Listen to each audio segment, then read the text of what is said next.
할렐루야. 네, 오늘 수요예배 가운데 올라오신 여러분을 주님의 이름으로 환영하고 축복합니다. 하나님은 언제나 신실하게 하나님을 예배하는 그 한 사람을 찾고 계십니다. 오늘도 그 참된 주님이 찾으시는 예배자가 되기를 바랍니다. 오늘 설교를 위해서 오늘은 지난주 제가 했던 설교를 좀 요약할 필요가 있습니다. 그 설교를 요약을 해야 오늘 본문을 더 쉽게 이해하고 우리가 함께 들어갈 수 있기 때문입니다. 디모데후서 1장 9절과 10절의 말씀인데요, 하나님께서 우리를 부르신 목적은 우리를 구원하시기 위함이었습니다. 이러한 구원을 위해서 필요했던 것은 믿음이라는 것입니다. 이 믿음은 하나님의 은혜로 주어진 것이기 때문에 구원은 하나님의 선물이 되는 것이죠. 또한 하나님께서 우리를 부르신 목적은 구원해 주실 뿐만 아니라 우리를 거룩하게 살게 하기 위함이었습니다. 더 다른 말로 얘기하면 우리를 성화시키려고 잃어버린 하나님의 형상을 되찾게 하기 위하여 우리가 그분 앞에 부르심을 받게 된 것이죠. 이러한 우리들의 구원과 성화를 위해 결국엔 하나님의 계획이 있었고 우리를 부르셨습니다. 근데 하나님의 그 부르심과 계획을 이루기 위해서 예수님께서 십자가에 죽으시고 부활하심으로 죄의 결과인 사망을 패하시고 그를 믿는 자들에게 생명을 허락해 주셨습니다. 이것을 가리켜 뭐라고 부르냐면 하나님의 복음이다 라고 부르는 거예요. 할렐루야. 뭐라고요? 하나님의 복음, 이것이 복음인 거예요. 복음. 다시요. 하나님께서 우리를 부르신 목적은 무엇하기 위해서다? 구원하기 위해서다. 네, 구원하기 위해서다.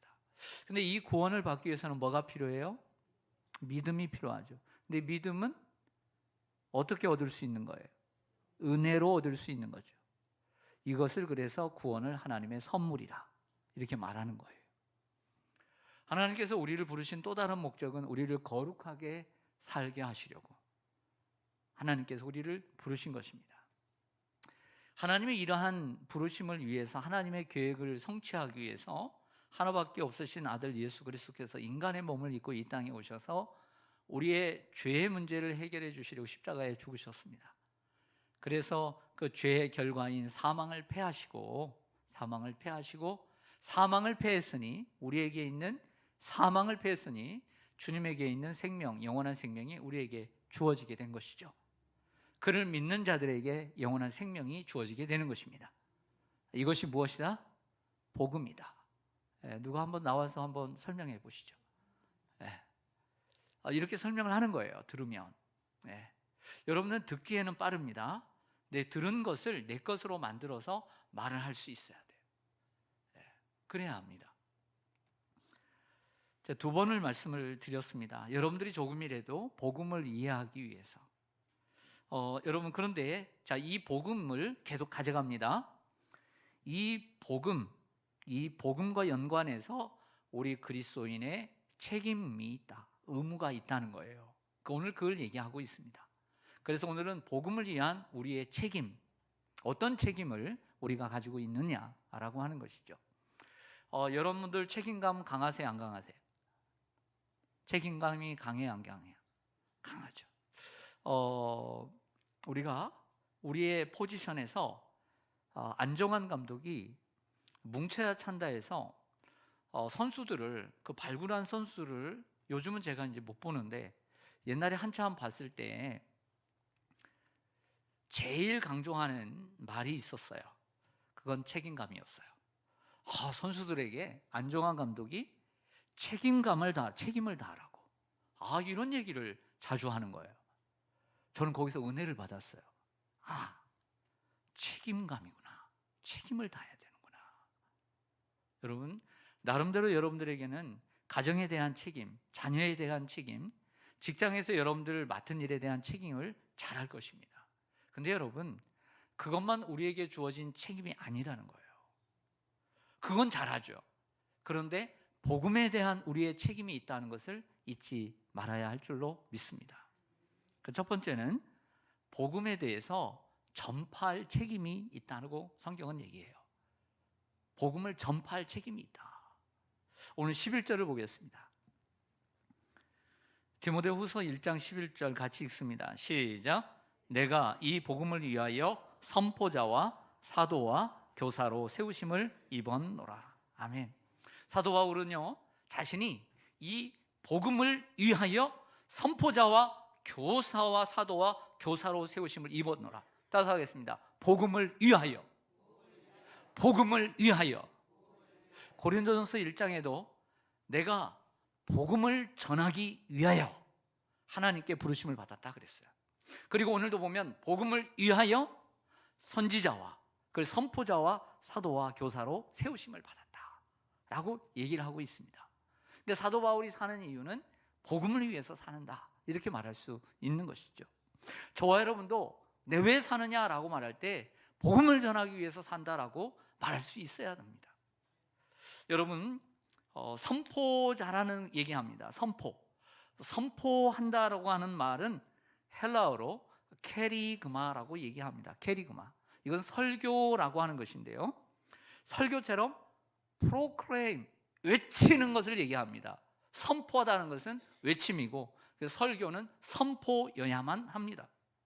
예수님의 사역을 보면서 여기 위에 있는 현수막의 글귀를 보시면 마태복음 9장에 있는 말씀 보시죠. 회당에서 가르치시고 천국 복음을 전파하시며, 이 전파하심이 바로 선포인 거예요.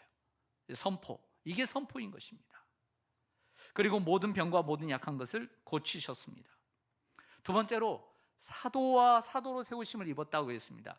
자, 선포자로 세움을 입었다는 것은 설교자로서 복음을 크게 외치는데 부름을 받았다는 것이고요, 사도로 부르심을 받았다는 것은 사도는 현 시대는 존재하지 않고 예수님 당시에만 존재하는 예수님의 제자들, 그리고 사도 바울, 여기까지만 사도라고 불러져요. 요즘 함부로 뭐 사도다 이렇게 얘기하는 것은 성경적이지 못한 것이죠. 그래서 우리가 사도성을 가졌다라고 말할 수는 있어요. 사도적인 권위를 가지고 있다라고 말할 수 있지만, 어떻게 보면 우리는 나는 주님께 바름받은 사도입니다, 또 뭐 목사님을 높이기 위해서 우리의 사도이신 무슨 목사님, 이렇게 얘기하면 안 되는 거예요. 사도라고 하는 직분은 예수님 당시에만 예수님의 제자들과 사도 바울에게만 쓰이는 용어인 것이죠. 그러면 사도는 무엇을 했느냐? 사도행전 2장 42절에 보면 초대교회의 모습이 나타나면서 첫 구절이 이것입니다. 너희가 사도의 가르침을 받아. 사도의 가르침을 받아. 근데 사도는 뭐 하는 사람이냐? 가르치는 사람이었다라고 말하는 거죠. 이 가르침이 헬라어로 디다케입니다. 따라합니다. 디다케입니다. 이 가르침, 근데 사도는 꼭 가르친 것만 한 건 아니고 이 선포와 가르침을 함께 했던 것이죠. 세 번째로는 교사로 세우심을 받았다고 했습니다. 교사는 가르치는 직업을 얘기하는 것이죠. 하나님의 복음을 다양하게, 그리고 여러 가지 모습으로 가르치는 사람을 교사라고 말을 합니다. 그렇다면 오늘날은 어떨까요? 설교와 가르침의 사역을 위해 부르심을 받은 이들은 사실 일부입니다. 아무나 설교하는 건 아니고 아무나 가르치는 것은 아닙니다. 그런 사람들을 위해서 하나님께서 부르시고 그리고 설교자로 세우십니다. 하지만 그렇다면 복음은 그런 사람들의 소유물이고 복음은 그런 사람들만 전파해야 되느냐? 절대 그렇지 않죠. 너희는 온 천하에 다니며 복음을 전파하라 라고 마가복음 16장에 말씀했고, 사도행전 1장 8절 성령 강림 주일이죠. 우리가 보면 오직 너희가 오직 성령이 너희에게 임하시면 너희가 권능을 받고 예루살렘과 온 유대와 사마리아와 땅 끝까지 이르러 내 증인이 되리라. 증인이 되리라는 말은 복음을 전파하는 자가 된다는 말씀을 해주고 있는 것입니다. 여러분, 왜 우리가 복음을 전해야 할까요? 왜 우리가 복음을 전해야 할까요? 복음을 전해야 되는 이유는 주님의 명령이기 때문이고 그렇지만 결과론적인 이유 때문입니다. 결과론적인 이유라는 건 뭐냐면 로마서 10장에 이렇게 말씀합니다. 너희가 마음으로 믿어 의에 이르고 입으로 신하여 구원에 이르느니라. 누구든지 주의 이름을 부르는 자는 구원을 받으리라. 그런즉 믿지 않은 이를 어찌 부르리요? 듣지도 못한 이를 어찌 믿으리요? 듣지도 못한 이를 어찌 믿으리요? 전파하는 자가 없이 어찌 들으리요? 결과론적인 거죠. 복음을 누군가가 전해 주어야 들을 수 있고, 그 들음으로 믿음이 생기고, 믿음이 생길 때 주의 이름을 부르게 되고, 주의 이름을 부를 때 우리는 구원을 얻게 되기 때문에 전파하는 자가 없이 누가 구원을 얻을 수 있겠습니까? 그럼 우리가 복음을 전해야 되는 이유는 영혼 구원을 위해서 결과론적으로 복음을 전해야 될 줄로 믿습니다. 주님의 명령이기도 하지만 결과론적으로 복음을 누군가가 전해 주어야만이 새소식반 교사가 토요일 날 가서 복음을 전하고, 목요일 날 오전 전도, 오후 전도 이렇게 해서 사람들을 만나서 복음을 전해야만이 그것을 들을 때 믿음이 생기고, 믿음이 생기면 그때 주님의 이름을 부르게 되고. 저와 여러분이 어떻게 믿음이 생겼습니까? 세상 밖에서도 복음을 들어서 구원을 받은 사람도 있지만 교회에 나와서 복음을 듣고 구원을 받은 줄로 믿습니다. 그래서 복음을 전해야 되는 거예요. 그 복음은 무엇입니까? 제가 처음에 2번이나 반복했던 그게 복음인 거예요. 할렐루야. 이게 복음인 것이죠. 사랑하는 성도 여러분, 그러므로 복음은 우리 모두가 전파해야 될 소중한 것인 줄로 믿습니다. 고린도전서 9장 16절에 보면 여러분 들어보셨을 것입니다. 사도 바울이 말을 합니다. 내가 복음을 전할지라도 자랑할 것이 없음은 내가 부득불할 일임이라. 만일 복음을 전하지 아니하면 내게 화가 있을 것이로다. 할렐루야. 우린 여기서 다시 한번 책임이라는 단어를 발견하게 됩니다. 책임이라는 단어는 쓰여 있지 않았습니다. 하지만 내가 복음을 전하는 것은 자랑이 아니다. 부득불할 일입니다. 이것이 책임이라는 것이죠. 의무를 하는 것입니다. 우리가 이런 책임감을 가지고 복음을 전해야 될 줄로 믿습니다. 이런 마음을 가져야 돼요. 그래야 복음을 전할 수 있는 것입니다. 그래서 복음을 위해서 우리가 받은 이 복음을 어떻게 해야 되느냐? 전파해야 된다. 전파하기 위해서 저와 여러분이 세우심을 입은 줄로 믿습니다. 네. 만나는 사람들에게 복음을 전하기 위해서. 네. 두 번째는요, 바울이 말합니다. 우리는 복음을 위해서 뭘 해야 되느냐? 고난을 받아야 된다 라고 얘기를 합니다. 12절 상반절로 가볼까요? 12절 같이 한번 읽겠습니다. 시작. 이로 말미암아 내가 또 이 고난을 받되 부끄러워하지 아니함은 아멘. 이로 말미암아 내가 또 이 고난을 받되 부끄러워하지 아니한다 라고 얘기를 하고 있습니다. 여러분, 사도 바울은 오늘 이 말을 하기 전에, 자신이 복음을 위해서 고난을 받는다는 말을 하기 전에 믿음의 아들인 디모데에게도 복음을 위해 고난을 받으라, 많이 들어보셨죠? 복음을 위해 고난을 받으라. 누구에게 한 말일까요? 디모데에게 한 말입니다. 디모데에게 그 얘기를 했어요. 자신이 복음을 위해서 고난을 받아봤기 때문에 믿음의 아들에게도 복음을 위해 고난을 받으라고 말할 수 있었던 거죠. 바울은 고난도 받지 않으면서 너나 받아라, 너는 받아라 이렇게 말을 하지 않았던 거예요. 본인이 복음을 위해서 고난을 받고 있기 때문에 디모데에게도 그렇게 말할 수 있었던 거죠. 8절을 보시겠습니다. 8절을 같이 읽겠습니다. 시작. 그러므로 너는 내가 우리 주를 증언함과 또는 주를 위하여 갇힌 자 된 나를 부끄러워하지 말고 오직 하나님의 능력을 따라 복음과 함께 고난을 받으라. 아멘. 복음과 함께 고난을 받되 오직 하나님의 능력을 따라 복음과 함께 고난을 받으라 했습니다. 사도 바울이요, 로마 감옥에 갇혀 있었습니다. 오늘은 2번째 갇혀져 있던 때입니다. 한 번도 아니고.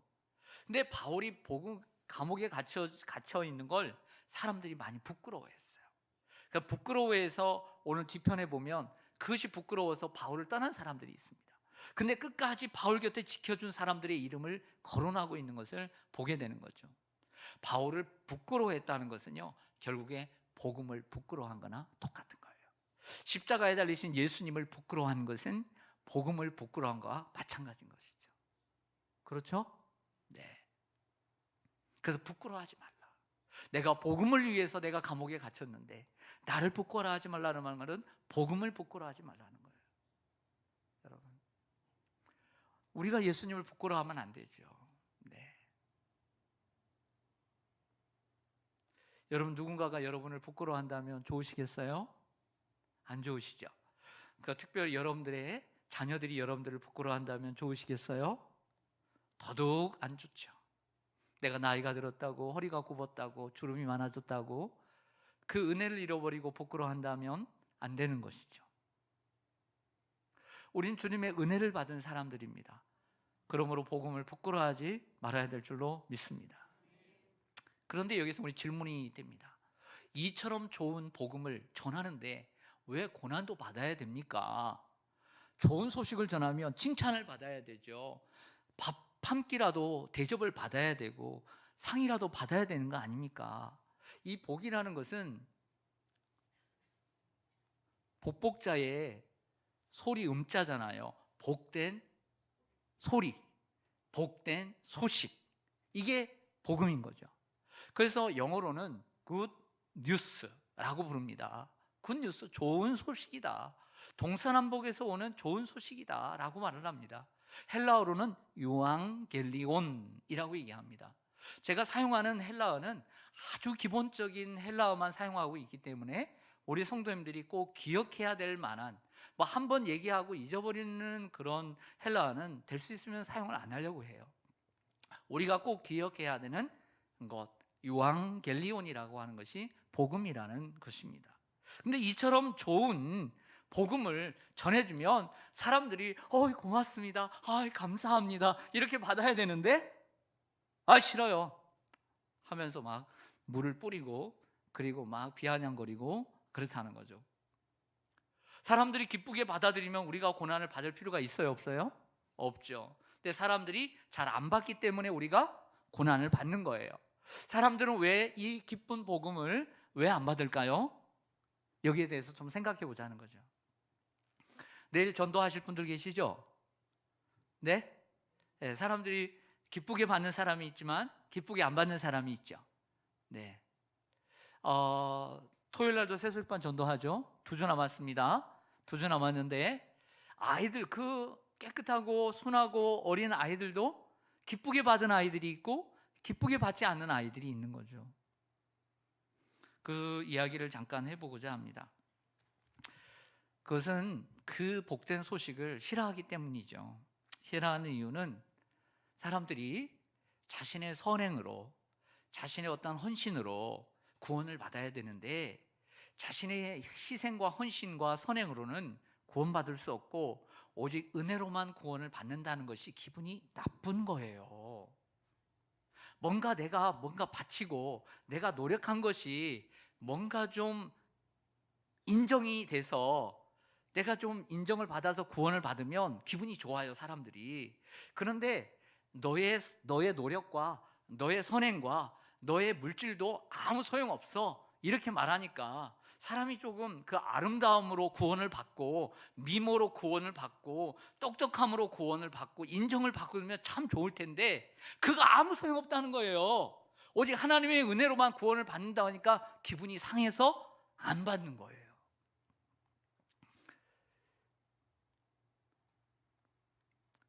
기독교는요, 자력 구원의 종교가 아니라 타력 구원의 종교입니다. 즉 자력이란 자신의 힘으로서 얻는 구원인 것이죠. 그 노력이 필요해요. 이건 다른 종교들이죠. 그러나 기독교는 타력 종교예요. 자신의 힘이 아닌 그 외의 힘으로만이 구원을 얻을 수 있는, 예수 그리스도의 공로로만 구원을 얻을 수 있는 종교인 것이죠.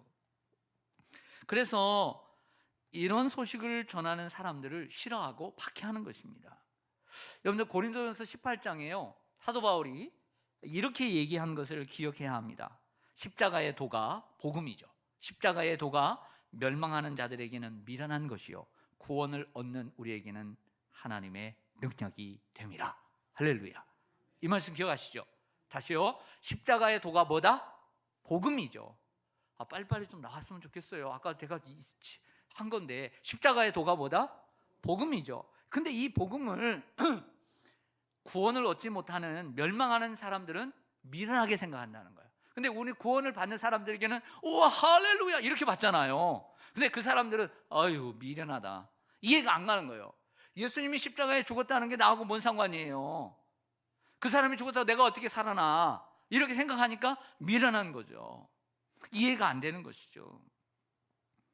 사람들은 자신이 죄인이라는 사실과 예수님이라는 분이 나를 대신해 십자가를 지셨다는 사실을 인정하기를 싫어해요.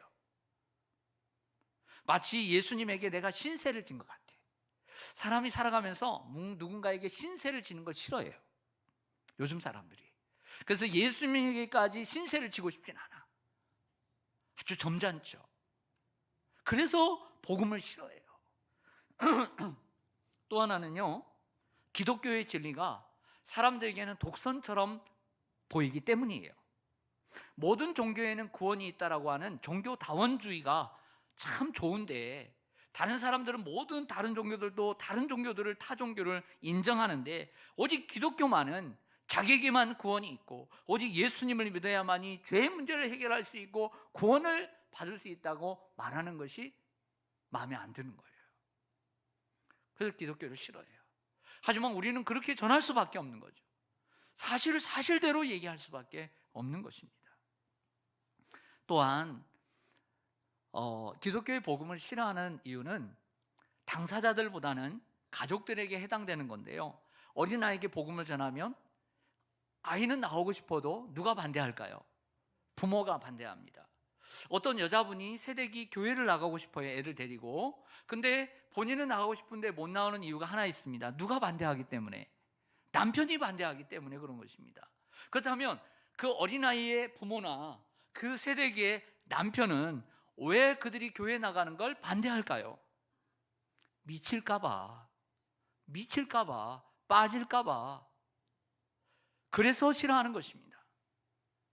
예수에 미치고 교회에 미치는 것을 싫어하기 때문에 더 반발하는 경우가 있습니다.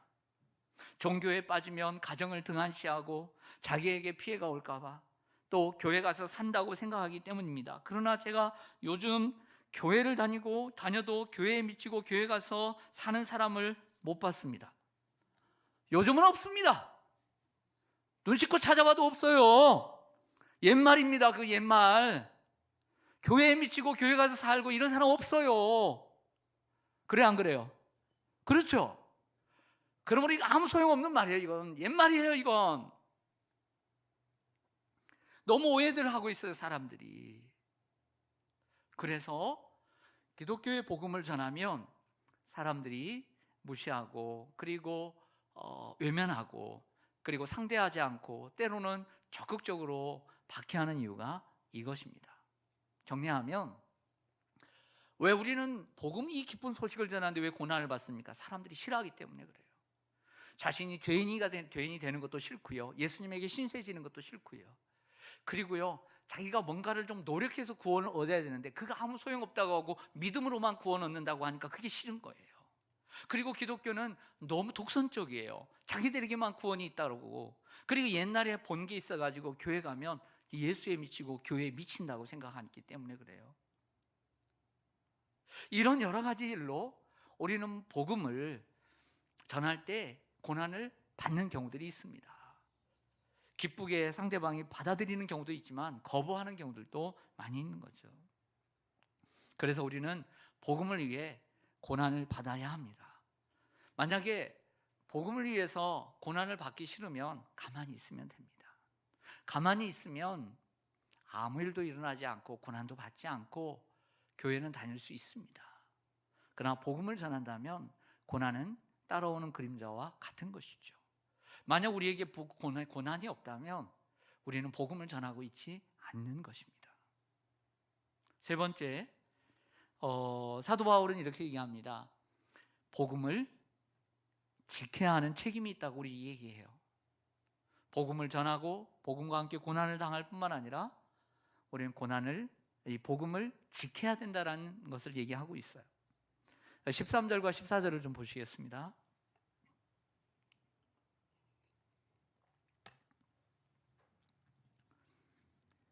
너는 그리스도 예수 안에 있는 믿음과 사랑으로서 내게 들은 바 바른 말을 본받아 뭐하고, 동그라미 치세요. 바른 말을 본받아 지키고 우리 안에 거하시는 성령으로 말미암아 내게 부탁한 아름다운 것을 뭐하라, 지키라. 사실은 12절에도 지키라는 단어가 나오는데요, 바울은 디모데에게 이렇게 부탁합니다. 내게 들은 바 바른 말을 본받아 지키고, 내게 들은 바 바른 것을, 바른 말을 지키라. 그러니까 사도 바울에게 들은 게 뭐냐면 바른 말이에요. 따라서 하겠다. 바른 말. 바른 말. 이거 중요합니다. 이게 더 동그라미. 그리고 두 번째는 내게 부탁한 아름다운 것을 지키라. 내게 부탁한 아름다운 것. 이게 뭘까요? 복음이죠.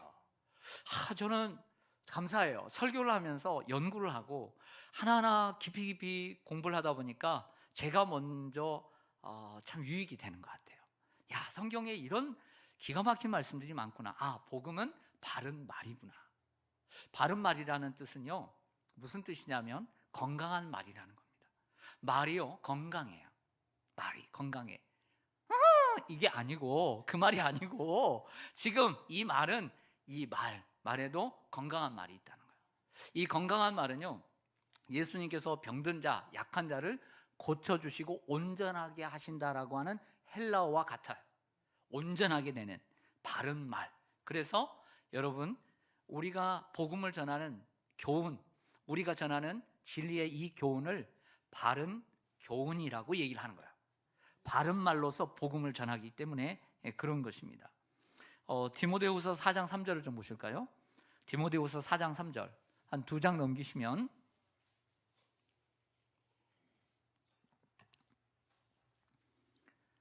때가 이르니니 사람이 어떤 교훈을 받지 아니하며, 그렇죠, 바른 교훈이 뭐예요? 복음이죠. 바른 말, 복음이죠. 귀가 가려워서 자기의 사욕을 따를 스승을 많이 두고.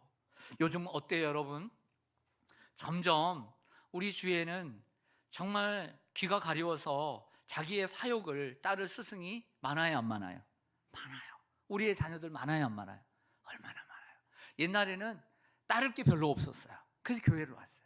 근데 요즘은 교회 하나도 너무 따를 스승이 너무 많아. 그래서 복음이 더 힘든 거예요. 큰 숙제를 우리가 가지고 있습니다. 그러면서 14절을 다시 보시면, 우리 안에 거하시는 성령으로 말미암아 내게 부탁한 어떤 걸 지켜라. 아름다운 것. 그 복음은 우리에게 맡겨주신 거예요. 부탁하신 거예요. 위임해 주시고 위탁해 주신 거예요. 그것을 아름다운 것이다 라고 얘기를 해주고 있습니다. 영어 번역본에 보니까 너에게 맡겨진 좋은 것이라고 번역을 하고요, 다른 영어 번역본을 보니까 내게 맡긴 보물을 지키라 라고 되어 있습니다. 그것을 누구에게 맡겼을까요? 네? 여러분에게 맡겼고, 가장 중요한 것은 교회에 맡겼어요. 교회에 맡겼어요. 여러분들이 오늘 졸릴까 봐 찬양을 하나 준비했는데 여러분들이 졸리질 않네요. 졸릴까 봐 찬양을 준비했는데 하지 말까요? 할까요? 중간쯤 됐으니까.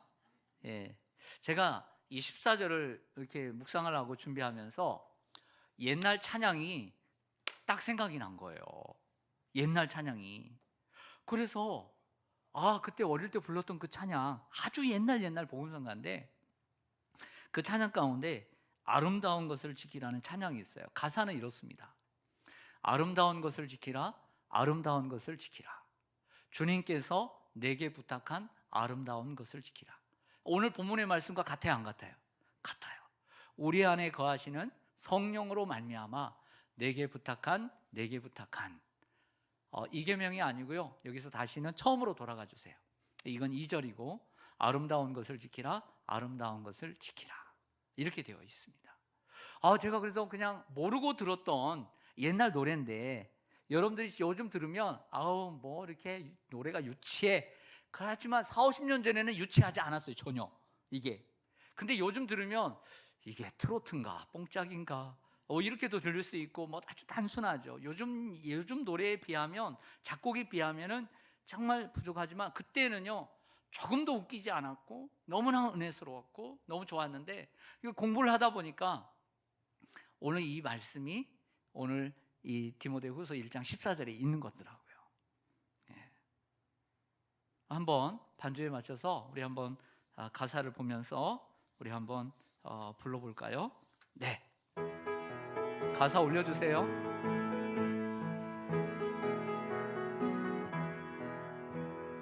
아름다운 것을 지키라, 아름다운 것을 지키라. 주님께서 내게 부탁한 아름다운 것을 지키라. 우리 안에 거하시는, 우리 안에 거하시는 성령으로 말미암아 내게 부탁한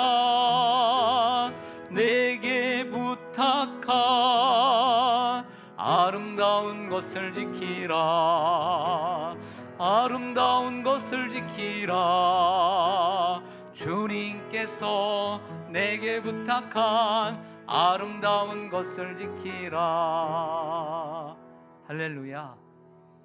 2절을 보니까 이 계명을 너는 지키라, 내 이웃을 사랑하라는 이 계명을 너는 지키라 했는데, 사실은 이 2절은 원래 없는데 작사하신 분이 이제 넣은 것 같아요. 저는 이 2절을 이렇게 부르고 싶어요. 이 계명을 너는 지키라가 아니라, 여기서는 정말 이것을 정말 이분을 좀 깨달았겠지만 좀 더 정말 깨달았다고 한다면, 이 복음을 너는 지키라, 이 복음을 너는 지키라. 주님께서 내게 부탁한 이 복음을 너는 지키라. 저는 이렇게 번역을 하는 것이 더 좋겠다라는 생각이 들어요. 왜냐하면 오늘 본문의 전체 속에서, 맥락에서 이 아름다운 것이 결국에 앞에서 말하고 있는 복음이기 때문이에요. 할렐루야. 이분은 이 복음을, 하나님을 사랑하고 이웃을 사랑하라는 계명으로 바뀌었지만 복음이라는 것이죠. 우리 한번 다 같이 한번 불러보겠습니다. 다시 한번 아름다운 것을 지키라.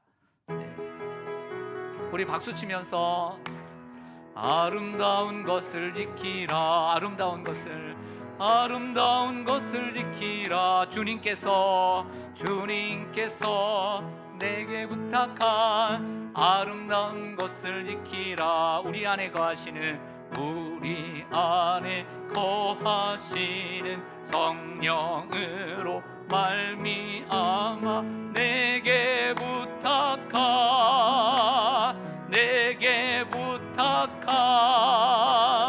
아름다운 것을 지키라, 아름다운 것을 지키라.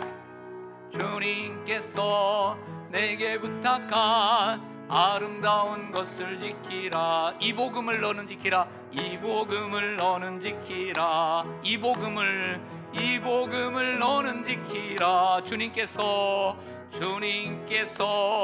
내게 이 복음을 너는 지키라. 할렐루야. 네, 우리 집사람도 모르는 노래를 제가 알고 있어요. 이 노래를 부르니까 처음에 엘리베이터를 타고 올라와서 부르니까 비웃더라고요. 근데 불러보니까 여러분들과 함께 부르니까 참 은혜스럽습니다. 이렇게 40-50년 전에 찬양을 불렀어요. 이 말씀이 여기에 있다는 것을 발견했을 때 너무 참 기분이 좋았습니다. 이런 거구나 라는 생각을 했습니다. 사랑하는 여러분, 복음은 우리가 지켜가야 합니다. 복음은 우리가 지켜가야 하는데 어떻게 지키는 것이 참 중요할까요? 시대가 가면서 복음이 변질되어 가기도 하고, 그리고 타협하기도 하고, 또 복음이 기복신앙으로 바뀌어서 성도들에게 복을 주는 그 정말 복음이 되는 경우들이 적지 않습니다. 그러나 성경은 분명히 복음을 얘기해주고 있는데 엉뚱한 복음을 전할 수는 없는 것이죠. 그래서 이 복음을 제대로 지키는 방법에 대해서 바울은 얘기합니다. 디모데후서 1장 13절을 다시 한번 보시죠. 13절을 보시면 너는 그리스도 예수 안에 있는, 따라하겠습니다, 믿음과 사랑으로서 내게 들은 바 바른 말을 지키라, 본받아 지키라고 얘기를 하고 있습니다. 그러므로 우리가 복음을 지키는 것도 중요하지만 어떻게 지켜가느냐가 중요한 거예요. 어떻게 지켜가느냐 하면 믿음과 사랑으로서, 예수 그리스도 안에 있는 믿음과 사랑으로서 우리가 복음을 지켜가야 될 줄로 믿습니다. 여기에 믿음이라는 것은 하나님의 복음에 대한 확신, 진지한 믿음, 이것일 것입니다. 그리고 사랑은 이 복음을, 내가 전하는 복음을 듣는 청중들에 대하여 정말 애틋하고 그리고 사랑하는 그런 마음을 가지고 복음을 전해야 함을 보여주고 있는 것 같아요. 사랑하는 여러분, 복음은 이처럼 사랑과 애정을 가지고 그리고 그 복음에 대한 확실한 믿음을 가지고 전파해야 될 줄로 믿습니다. 또 하나는 우리 안에 거하시는 성령으로 말미암아 복음을 지킬 수 있습니다. 14절을 다시 한번 보시죠. 14절에 보면 우리 안에 거하시는, 따라하겠습니다. 성령으로 말미암아 내게 부탁한 아름다운 것을 지키라 그랬습니다. 13절의 패턴과 14절의 패턴은 똑같습니다. 13절을 보면 뭐라고 되어 있습니까? 너는 그리스도 예수 안에 있는 믿음과 사랑으로서. 14절을 보면 우리 안에 거하시는 성령으로 말미암아, 안에라는 말을 쓰고 있지 않습니까? 여러분들, 복음이라는 보물을 인간의 힘으로는 지킬 수가 없습니다. 우리 안에 거하시는 성령으로 말미암아 지킬 수 있는 줄로 믿습니다. 복음은 사람이 지키는 것이 아니에요. 하나님이 지키시고 우리 안에 거하시는 성령님이 지키십니다. 복음을 받아들이는 지역은 복음의 씨가 심어져 교회가 세워지고 그리스도인들이 생겨납니다. 그러나 복음이 전파되어도 받아들이지 않는 지역은 성령이 떠나가게 되고 그 성령은 다른 지역으로 옮겨가게 되는 것이죠. 이것이 지난 2000년의 역사입니다. 사실은요, 여러분, 우리 한국이 만약에 복음을 받아들이지 않아서 일본과 같은 나라가 되었다, 북한과 같은 나라가 되었어도 복음의 불씨는 꺼지지를 않는 거예요. 복음은 사라지지 않는 거예요. 그들이 받아들이지 않으면 복음은 성령의 바람을 타서 복음은 도는 거예요. 돌고 돌아서 마음을 열고 받아들이는 영혼들에게 복음의 싹이 떨어지는 거예요. 할렐루야. 복음은 죽지 않습니다. 복음은 살아있는 줄로 믿습니다. 하지만 그래도 불구하고 우리에게 복음을 지키기 위해서는 이 한국교회가 140년 기독교 역사 가운데 찬란한 전성기는 다 지나갔어요. 뜨거운 주님에 대한 사랑도 잃어버리고 열정도 잃어버렸어요. 이제 점점 식어질 날만 기다리고 있는 이때이지만 다시 주님을 향한 열정이 다시 회복되기 위해서 이 한국 땅에서 복음이 사라지기 전에 복음을 지키는 우리가 되어야 될 줄로 믿습니다. 그래서 다시 한번, 저는 미국 교회들을 많이 못 가봤는데요, 미국 교회를 가본 분들의 얘기가 그렇습니다.